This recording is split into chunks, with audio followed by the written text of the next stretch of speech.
welcome back. I am the Dead Man. And tonight's story time takes you to haunted places in Georgia.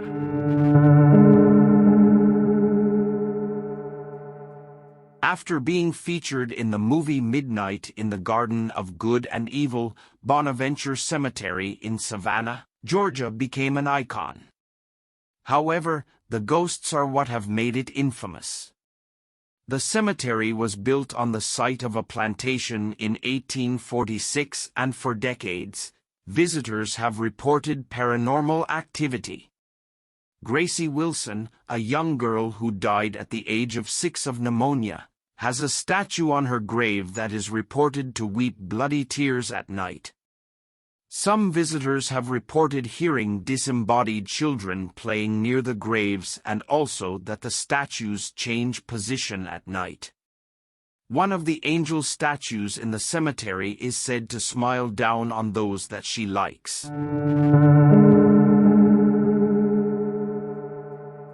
The small town of Milledgeville, Georgia, was once the capital of the state. Now, you'll find ruins of what used to be one of the largest hospitals in the USA. Central State Hospital is where thousands of the insane and unwanted in the Southeast were locked away.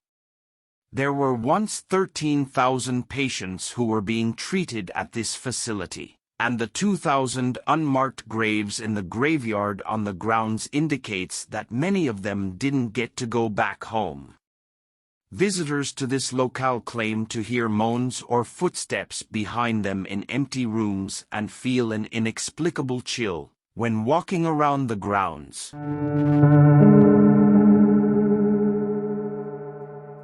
Just north of the city of Atlanta, we find Roswell, where there is a former plantation home that it is said possibly inspired Margaret Mitchell's Terra Plantation in Gone with the Wind.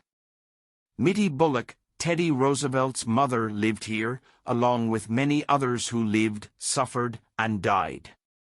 Some say they have seen a slave girl moving from one room to the next, turning off the lights.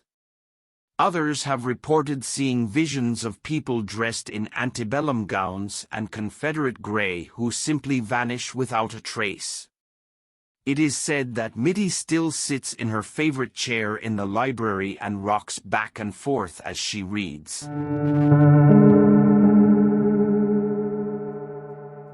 Founded in 1836 by Roswell King, the town's namesake, the old Roswell Mill is located right across the street from Bullock Hall.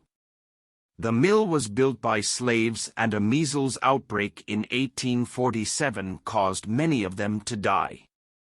However, the mill ended up being prosperous, creating wool uniforms for the Confederate soldiers. Due to the importance of Roswell Mill, General Sherman seized it in 1864 and sent 400 mill workers to prison, where most of them died from starvation and exposure. The mill is now protected by the National Park Service, and the violent history makes it one of the most haunted places in Georgia. The Ellis Hotel is located on Peachtree Street in downtown Atlanta. This hotel was nicknamed the Titanic on Peachtree because of a horrible fire that occurred there in December 1946. This was one of the worst fires in the history of Atlanta. There were 260 guests for the weekend the hotel was at its busiest. The hotel was 15 stories, but unfortunately the firefighters could only reach the 8th story. According to records, 119 people died in the fire. In 1950, the hotel was rebuilt. Now, guests report things disappearing and objects being moved around in their rooms. Additionally, visitors report hearing voices, such as screaming of women and children as they run down the hallway.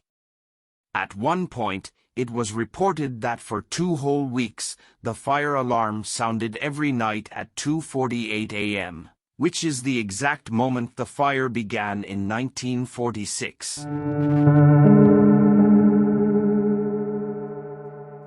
This hospital was built in 1804 and is Georgia's oldest hospital.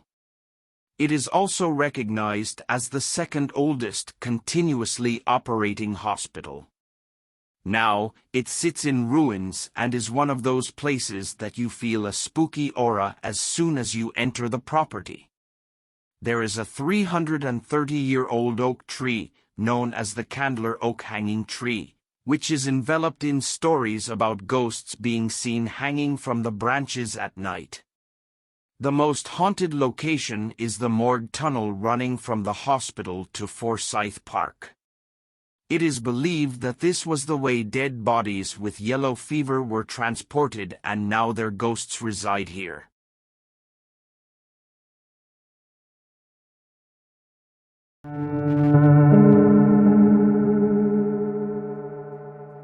This hotel was built in 1851 and has been featured in a variety of forums as being one of the haunted locations in Georgia. The hotel has also served as a boarding house and a hospital. Children are often heard running up and down the hallways, and faucets turn themselves on. Additionally, some staff have seen Civil War soldiers in the hallways and on the grounds, as well as a man holding a severed arm, asking for help fixing it. I want to thank you for watching. And until then, good night.